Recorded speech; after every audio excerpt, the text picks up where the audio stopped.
Hi, welcome to the first episode of Pajama Book Club. So for this video, I'm going to read Alice Hoffman's Green Heart. Now, I remember really liking this book, and I have really fond memories of it, although I can't remember the story clearly.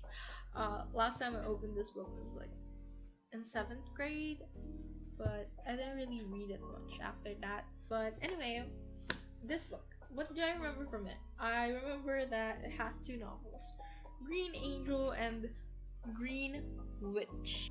I don't really remember much from it. As I said, last time I read it was in 7th grade, but I do remember that the girl here, I think, renamed herself as Green.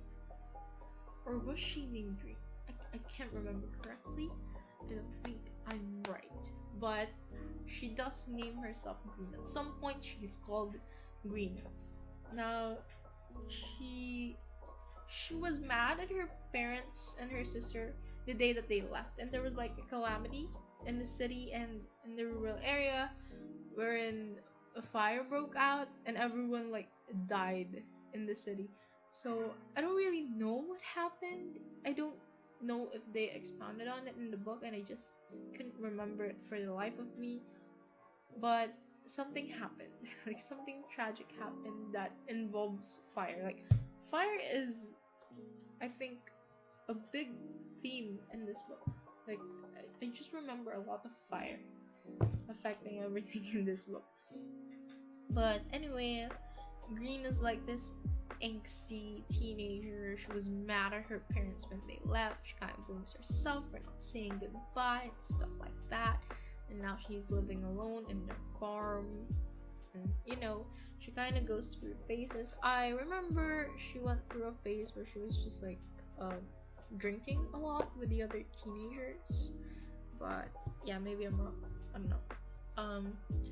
Although I think ultimately by the end, it does end happily. Like she discovers herself, she discovers her capabilities, and she gets reunited with the person that she likes by the end. I think she actually ends up having powers by the end. I don't really know much. Is this a part of a series? I don't know. Honestly, I don't know.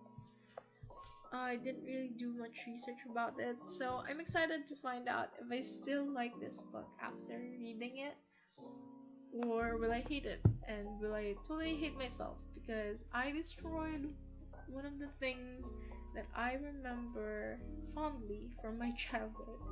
But I guess I'm gonna find out after I go do that. So, see you later. Hopefully with a conclusion that is favorable, I guess. But anyway, yeah. Side note, I don't know where I'm going to insert this, but I'm literally not scripting this video. Like, I don't know what I'm doing. I just wanted to do a book review, rereading this book, because I asked Anne about it while wearing my pajamas. I even wore my Snoopy pajamas, even though you can't see it.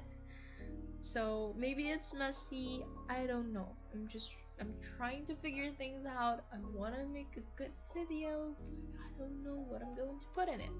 So yeah. So I'm actually really close to finishing the book. There are only a few pages left.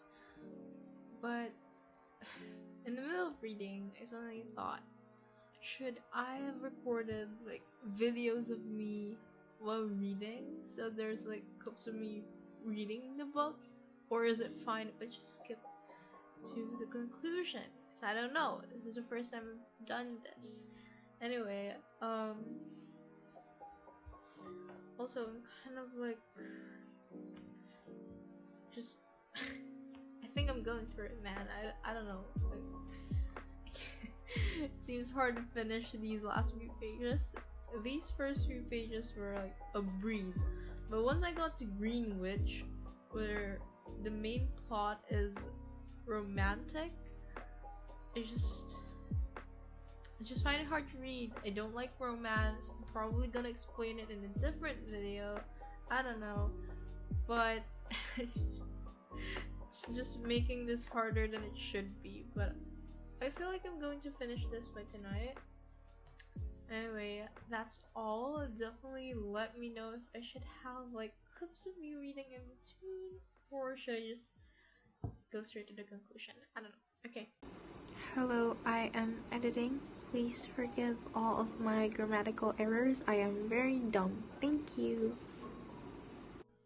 So I finished reading Greenheart by Alice Hoffman, and I did get a lot of things wrong, I think, for my first, like, when I said I remembered some things. Yeah, I didn't really remember a lot. But it is a duology. It's Green Angel and Green Witch, which I got that right. And the thing is, it does not expand on its world. Like, there's not much of world building going on in this book. It's just very plain. But, you know, that's fine. It's recommended for high school students. And I think I'll recommend this for ages 11 to 16. I guess, maybe. And this was actually published like years apart, the duology. The first book, which is Green Angel, was published in 2003, and Green Witch was published in 2010. And while I was reading this, I did notice that change. I didn't look it up before I read it, so it was kind of jarring for me, like the change in like the writing style and all that. But it's fine, and yeah, and throughout the whole book, I could get the sense that this was about 9/11. And yeah, I look it up. It was post 9/11 kind of story. And so, just a summary of my thoughts. This is an okay book. It's not mind-blowing, it's not game-changing, and that's fine. I feel like this is a book that you would recommend to someone when you want to get them into reading, because it's easy. It's not hard to grasp. Like, the themes aren't that hard to get. It's sort of like Animal Farm by George Orwell. Like, when you read it, you get that it's about communism. So it's kind of like this.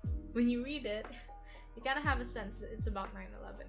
If you know about 9/11, but if you don't, maybe you won't get it. But yeah, it's very clear on that. Even their description of the people who terrorized their village was like, they were called the Horde, and they didn't speak their language and stuff like that, and they went and lived amongst them. You know, the book was definitely worse than how I remembered it. I really thought this was a masterpiece. I recommended it to everyone, but granted, I recommended it to everyone when I was in 7th grade, 6th grade, you know? It was kind of funny for me, because it had, in the first book, there was the emo recovery phase. So the emo recovery phase, I get that she has trauma and, you know, we cope differently, but it's kind of funny to me because it sounded so edgy. Like, she was putting tattoos on her skin, like ravens and thorns and all that. Like, could you pick other tattoos?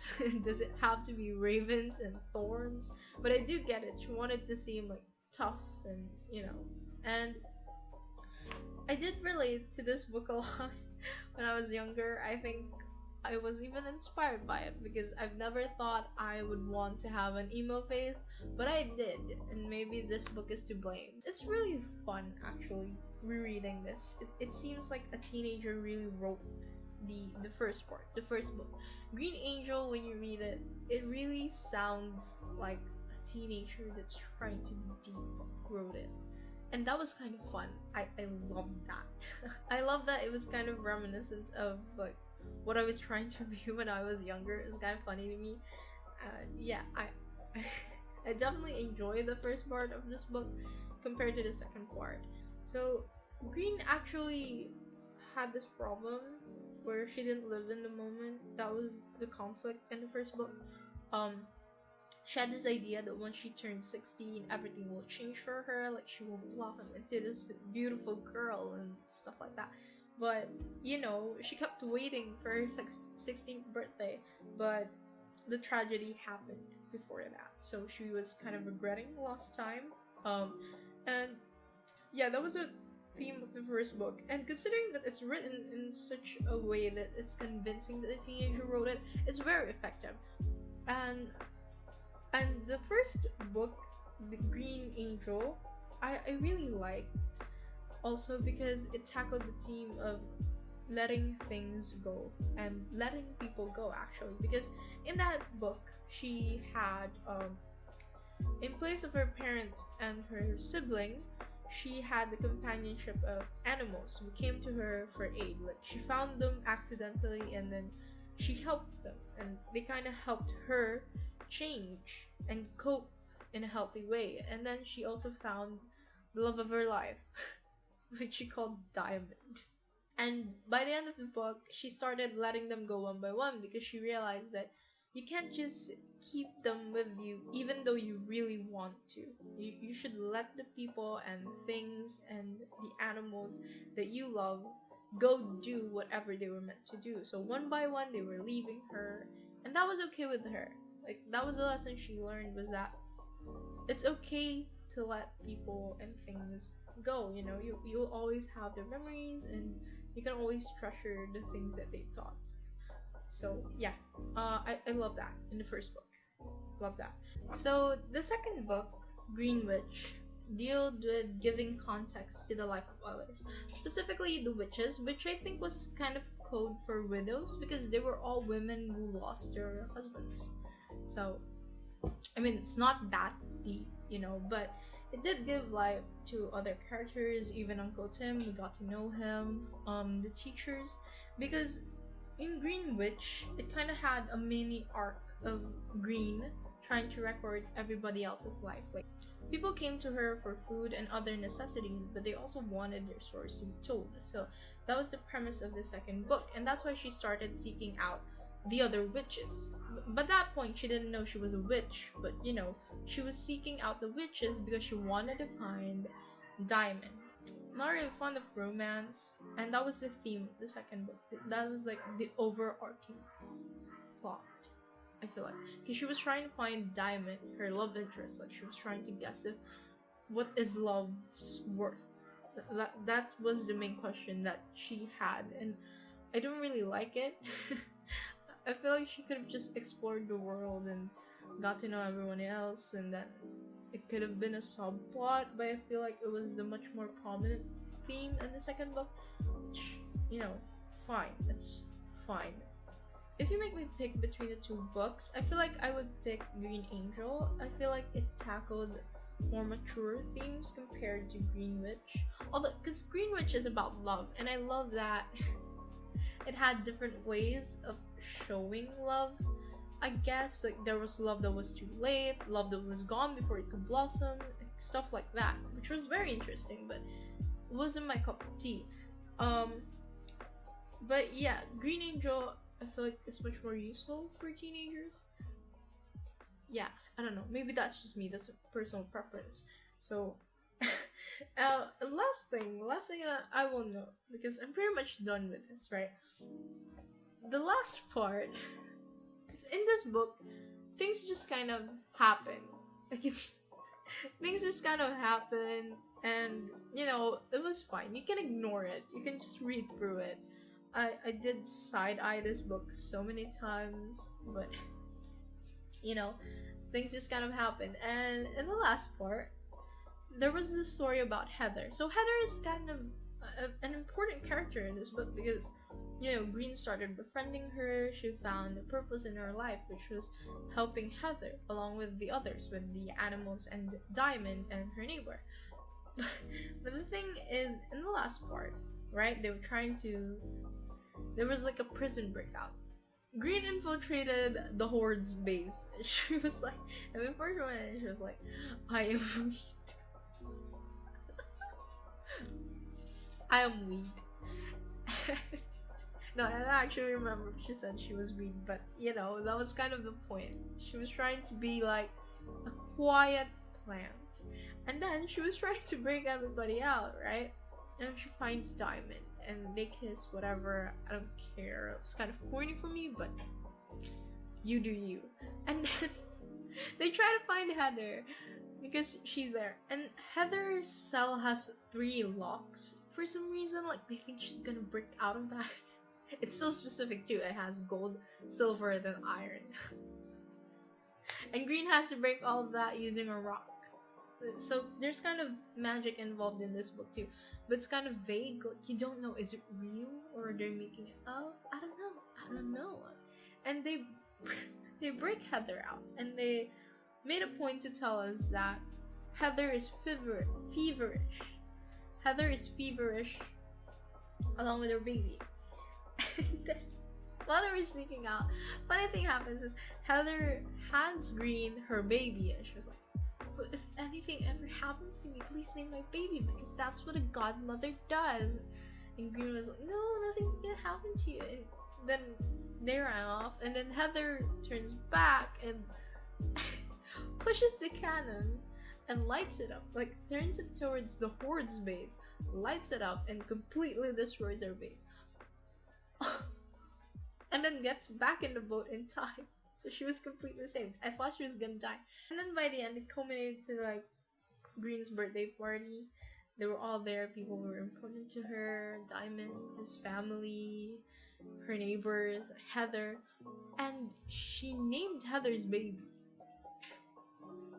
Heather's baby was named Leaf. She named it Leaf. I hate Green so much. No, actually, it's okay. It's fine. She's vapid. We'll live for that. But yeah, that's the whole book. I think if I rate it, I will rate it a 2. I really wanted to give it at least a 3.5, but the writing was kind of... It was simplistic, but it wasn't the kind of simple that I like. I really like Madeline Miller's writing style. It's really simple. It's like you're drinking a glass of water. Like, I love that. But this one, it just got a tad bit repetitive. I kind of like the premise of the story, but it did revolve around Green a lot, and I feel like there were more interesting characters that could have been explored in this book. And yeah, but I get it. I get the theme as, like, you know, she's a teenage girl suffering with trauma and all that. But we could have explored more, is what I'm saying. But anyway, it is a 2. It is an okay book. Again, I would recommend this to people who want to get into reading, because it's a very easy book to read, very easy to grasp, and yeah, mostly for children too. Like, if you're older, probably just get Animal Farm if you want the same vibes, but like, you know, good writing.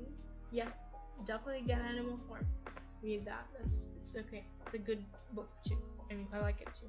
Well, I hope you enjoyed all that. I hope you got something from that, I guess. So, yeah. Bye.